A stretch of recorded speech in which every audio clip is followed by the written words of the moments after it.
ایسے لوگوں کو کا اللہ تعالیٰ نے بہت زیادہ اجر رکھا ہے، اور ان کی چھوٹی چھوٹی غلطیوں کو معاف کر کے انہیں جنت کے بلند درجات عطا فرمائے گا۔ اور اس آیت سے بعض اسکالرز نے یہ بھی اخذ کیا ہے کہ صحابہ کرام سے جلنے والا، ان کے متعلق بغض اور کینہ رکھنے والا شخص کبھی مسلمان ہو ہی نہیں سکتا۔ اب ہم دیکھتے ہیں آیت نمبر 29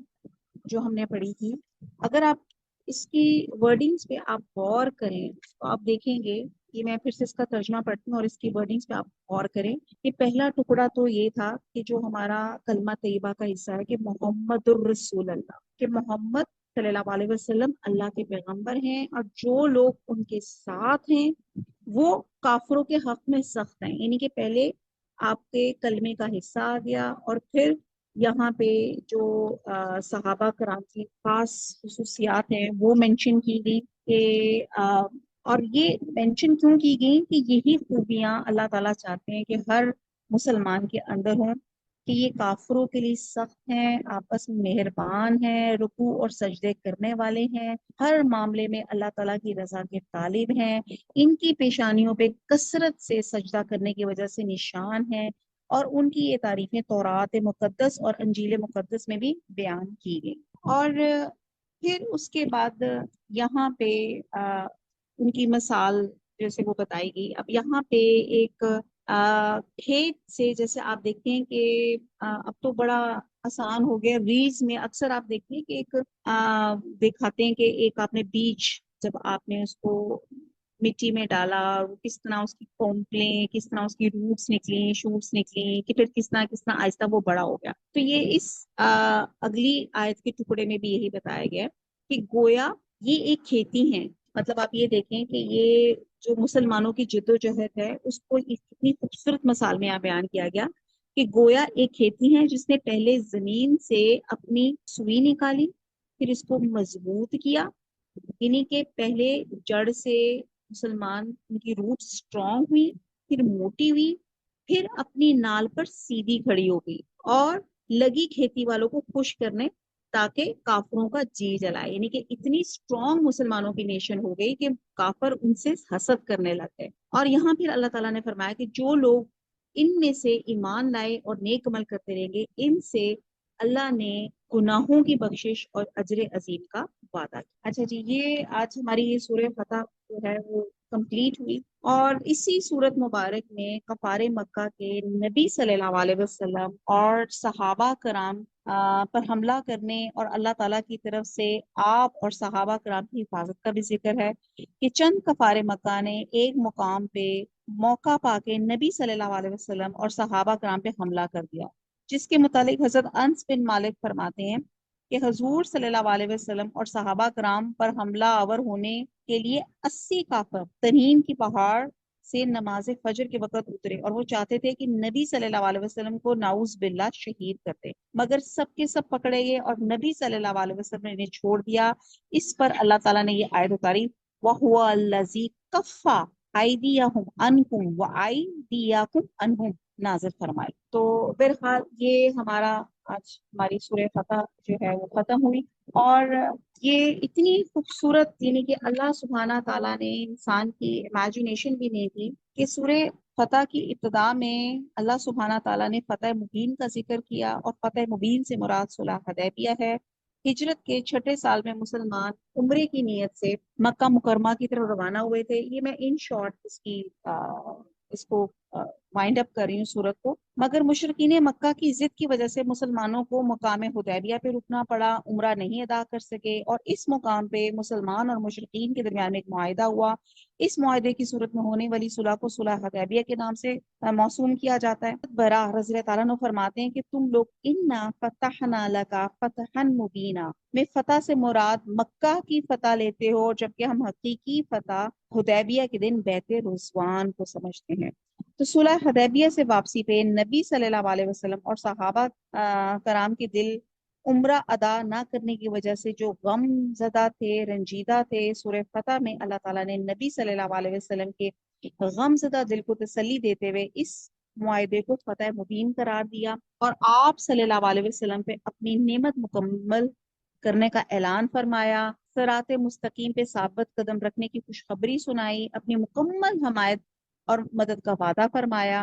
صحابہ کرام کے بارے میں بھی اللہ تعالیٰ نے فرمایا کہ ان کے دلوں میں سکون اور اطمینان داخل فرمایا اور انہیں جنت میں داخلے کی خوشخبری سنائی۔ منافقین سے نفرت کا اظہار کرتے ہوئے فرمایا کہ ان کے لیے اللہ تعالیٰ کا غضب اور دوزخ کی آگ ہے۔ سورہ فتح میں نبی صلی اللہ علیہ وسلم کی صفات بیان کی گئی کہ اللہ تعالیٰ نے آپ صلی اللہ علیہ وسلم کو شاہدن یعنی کہ گواہی دینے والا، مبشرن خوشخبری سنانے والا، نذیرن ڈر سنانے والا بنا کے بھیجا، اور مسلمانوں کو نصیحت کی گئی کہ نبی صلی اللہ علیہ وسلم کی مدد، تعظیم اور عزت کرو، یعنی کہ یہ حضور صلی اللہ علیہ وسلم سے محبت کے تقاضے یہاں بیان کیے گئے۔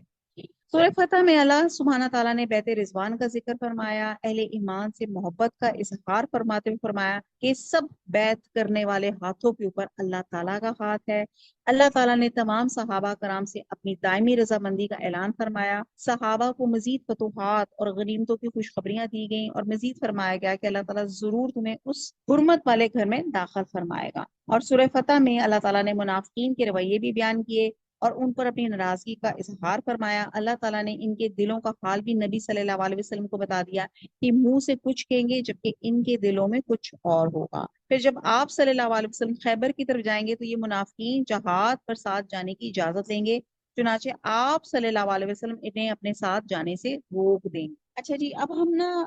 یہ دیکھتے ہیں کہ غزوہ خیبر کیا تھا۔ مدینہ سے تقریباً 150 کلومیٹر کے فاصلے پہ یہودیوں کا ایک بہت بڑا مرکز، یہاں پہ ایک ساتھ کئی بڑے قلعے تھے اور ان قلعوں کا مجموعہ خیبر کہلاتا تھا۔ یہاں کے یہودی بہت مالدار تھے، انہیں اپنی جنگی طاقت پہ بہت ناز تھا۔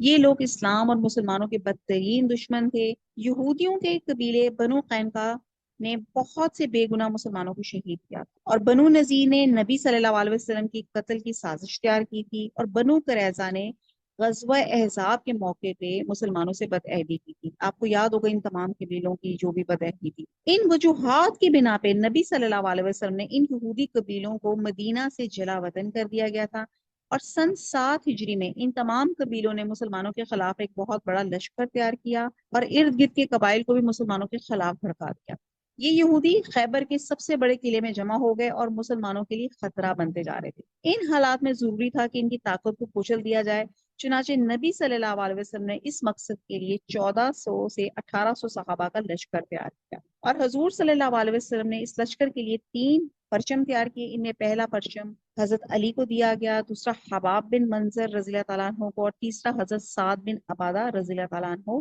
کو عنایت فرمایا۔ اور اسلام کا یہ لشکر نہایت روب اور دبدبے کے ساتھ خیبر کی طرف روانہ ہوا۔ اور آگے میں بس یہ پوچھنا چاہ رہی ہوں کہ آپ وانٹ ٹو لسن غزوہ خیبر کی ڈیٹیل، کیونکہ میں نے کل کہا تھا کہ ہم تھوڑا سا غزوہ خیبر کے بارے میں بات کریں گے، کیونکہ صلح حدیبیہ کے بعد یہ جو بڑی مسلمانوں کو فتح نصیب ہوئی تھی غزوہ خیبر۔ جی آپ تھوڑی سی ڈیٹیل اور سننا چاہیں گے؟ ہاں جی، بتا دیں آپ۔ اچھا، جب مسلمانوں کا لشکر خیبر پہنچا تو یہودی اپنے کھیتوں میں ایز یوزول کام کر رہے تھے۔ انہوں نے جب مسلمانوں کا لشکر دیکھا تو بدحواس ہو کے بھاگے اور قلعہ بند ہو گئے۔ حملہ شروع کرنے سے پہلے حضور صلی اللہ علیہ وسلم نے مسلمانوں سے فرمایا اللہ تعالیٰ کا نام لے کر آگے بڑھو۔ مسلمان شہادت کی تمنا لیے تیزی سے آگے بڑھے اور یہودیوں پہ حملہ آور ہوئے۔ سب سے پہلے بنی قمع کے قلعے پہ بند بستی اور قلعہ نائم فتح ہوئے،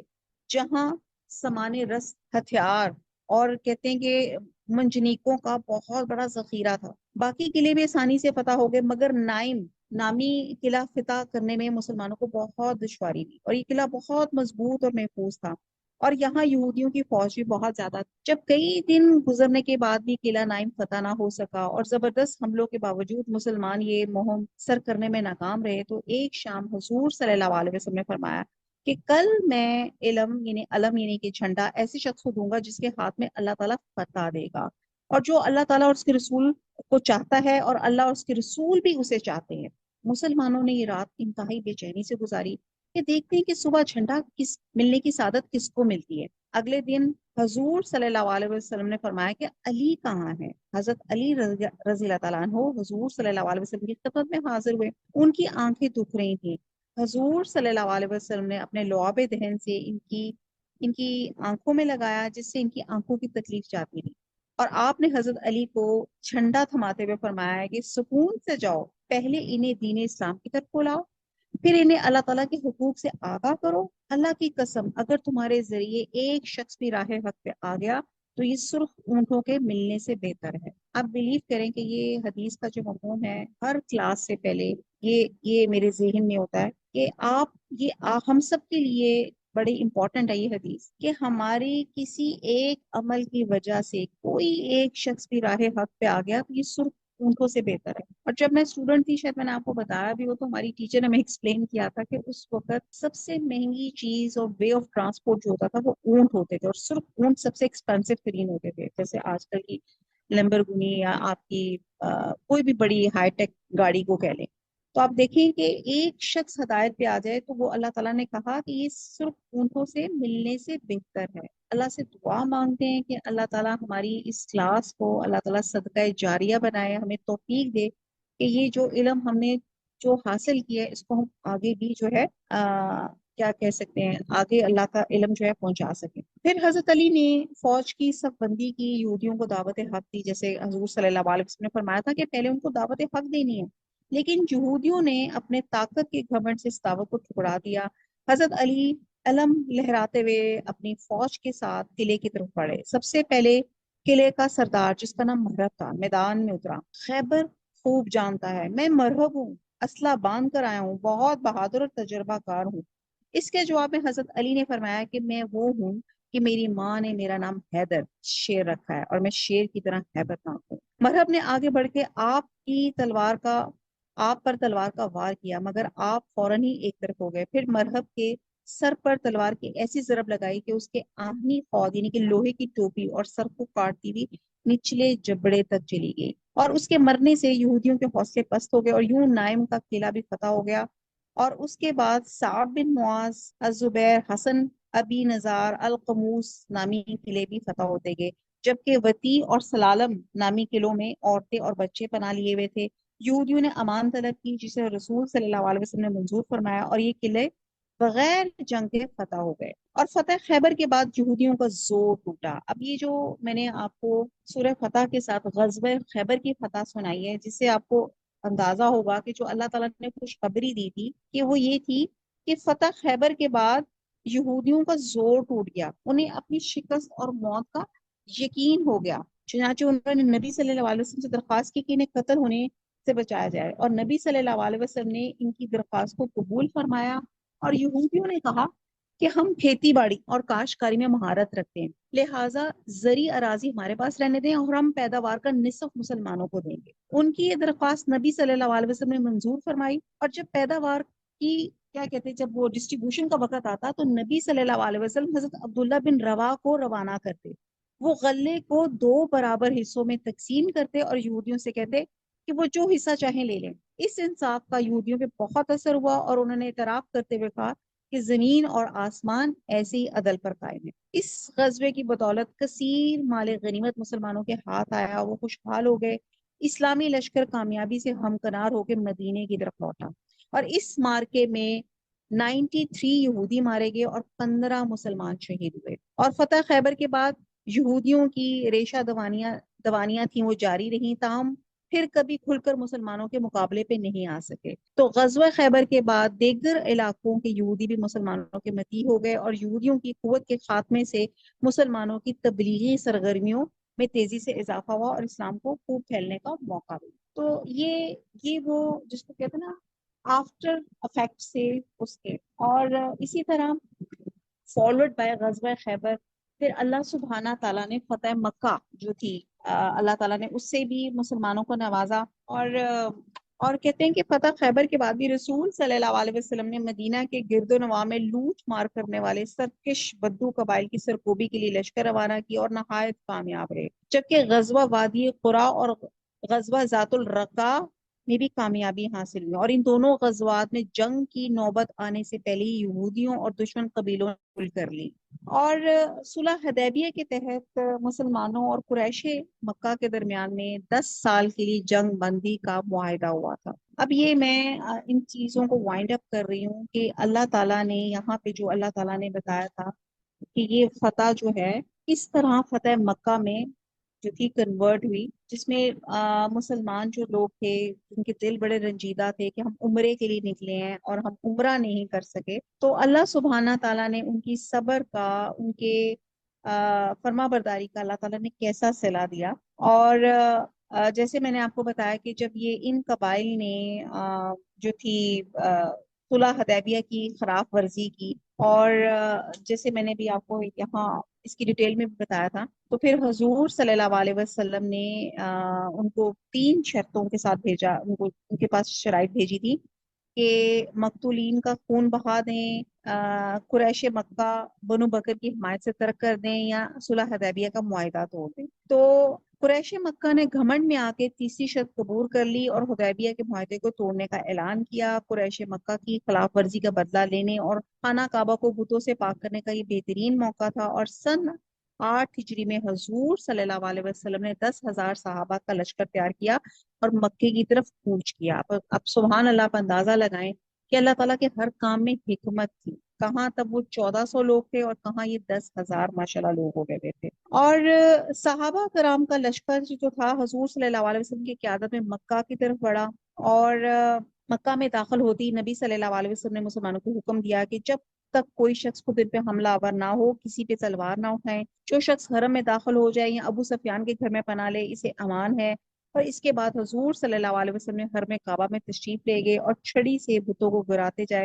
جا رہے تھے، اور اس وقت یہ آیت آپ پڑھ رہے تھے، جاء الحق وزحق الباطل ان الباطل کان زہوقا، حق آ گیا، باطل نابود ہو گیا، بے شک باطل کو نابود ہونا ہی تھا۔ اور اس کے بعد آپ صلی اللہ علیہ وسلم نے اللہ کے حضور شکرانے کی نماز ادا فرمائی، اور اس کے بعد قریش مکہ کو جمع فرمایا اور ان سے پوچھا کہ لوگوں تم مجھ سے کس سلوک کی توقع کرتے ہو؟ وہ ایک زبان ہو کے بولے کہ آپ شریف بھائی ہیں، شریف بھائی کے بیٹے ہیں۔ اس پر آپ صلی اللہ علیہ وسلم نے فرمایا آج تم پر کوئی مواخذہ نہیں، جاؤ تم سب آزاد ہو۔ اور نبی صلی اللہ علیہ وسلم نے مکہ میں 15 دن قیام کیا، اور اس کے بعد اہم امور نپٹانے کے بعد مدینہ تشریف لے آئے۔ اب اس کے جو ریزلٹس ہم دیکھتے ہیں کہ قریش مکہ جو ابھی پورے عرب پر سرداری کے خواب دیکھ رہا تھا، آج مسلمانوں کے سامنے اپنی شکست تقسیم کر چکے تھے،